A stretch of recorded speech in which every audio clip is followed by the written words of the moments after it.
The bell above the diner door rang softly as the man stepped inside, bringing the cold morning air with him. The place smelled like burnt coffee, bacon grease, and old memories that never quite left small towns like this one. He paused for a second, letting his eyes adjust, instinctively scanning exits, corners, reflections in the glass. It wasn't something he did on purpose anymore. It was just who he was. To everyone else, he looked like any other tired single dad. Mid-40s, broad shoulders hidden under a worn brown jacket, faded jeans, boots scuffed from years of use. A man who carried himself quietly, deliberately, as if he'd learned long ago not to waste movement or words. His hair was trimmed short, more for habit than style. His face held lines that didn't come from age alone. Behind him, his daughter tugged lightly at his sleeve.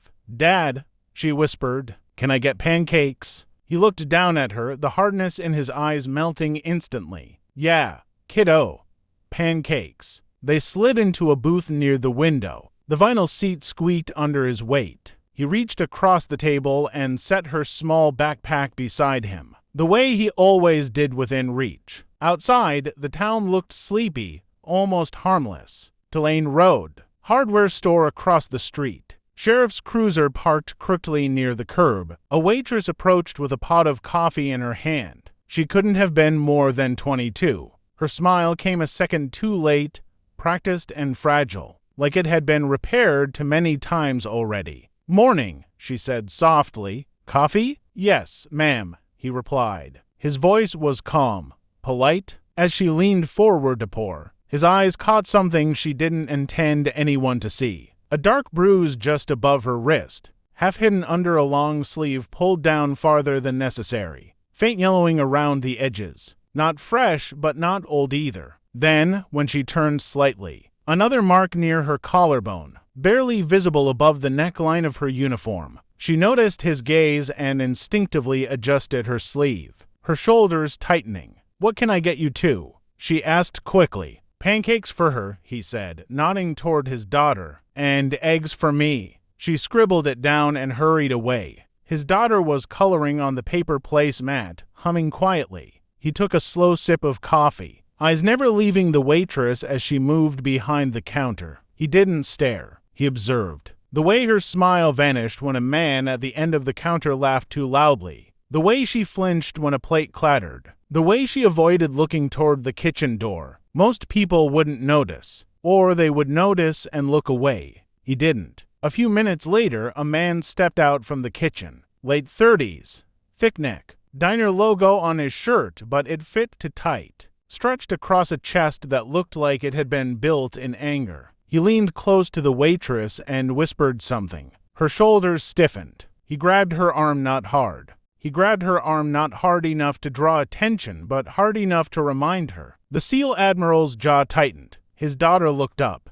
"Dad, you okay?" He forced a smile. "Yeah, just thinking." The waitress brought their food, hands shaking just enough to rattle the plates. "Everything okay?" he asked gently, keeping his voice low so only she could hear. She nodded to Fast. "Yes, sir." He didn't push, not yet. As they ate, the diner filled with townspeople, men in work jackets, a pair of deputies laughing loudly in a corner booth. The sheriff himself sat at the counter, sipping coffee, joking with the cook. The man from the kitchen leaned against the wall, watching the waitress like a hawk. This wasn't just one bad man. This was a system. When his daughter finished eating, she slid out of the booth and went to the restroom. The waitress passed by again, clearing plates. As she turned away, he spoke quietly. "You don't have to answer," he said. "But if someone's hurting you, you're not invisible." She froze. For a long second, she didn't breathe. Then she whispered, barely audible, "Please,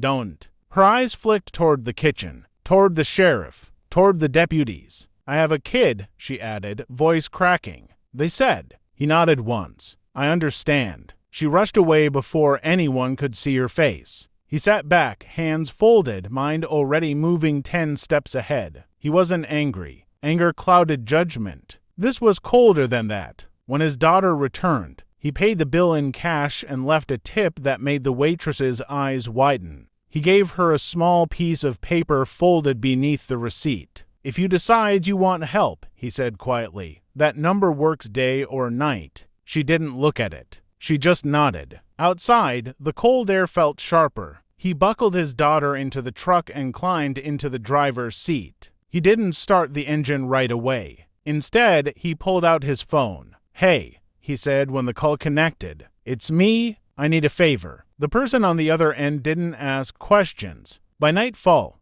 things began to move. An unmarked SUV rolled into town. Then another. Men and women stepped out who didn't wear uniforms, but carried themselves with purpose. Federal credentials. Internal affairs. A domestic trafficking task force that didn't announce itself. The sheriff didn't know yet. The diner owner didn't know yet. But they were about to. The next morning, the diner was busier than usual. The waitress arrived early, nerves frayed, heart pounding. She nearly dropped a tray when she saw the same man from yesterday, sitting at the counter. But this time, he wasn't alone. Men and women filled the booths quietly. Some ordered coffee. Some didn't order at all. The sheriff frowned. "What's going on here?" he asked, stepping forward. The single dad stood up slowly. "Morning, Sheriff," he said calmly. "And you are." He reached into his jacket and placed a small leather case on the counter, opening it so everyone could see. "Rear Admiral, United States Navy, retired but not inactive."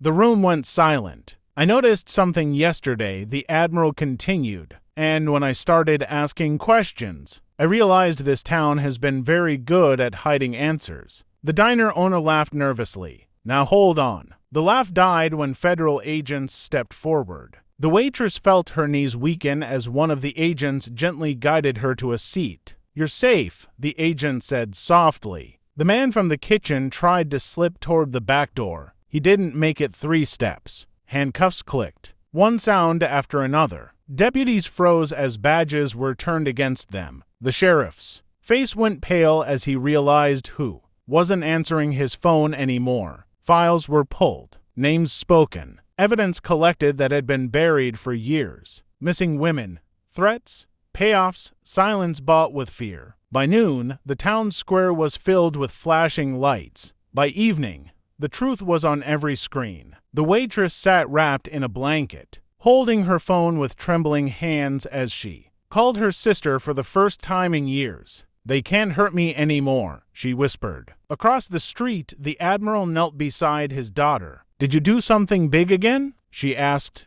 He smiled softly. "Just the right thing." The town would never be the same, and for the first time in a long time, that was exactly what it needed.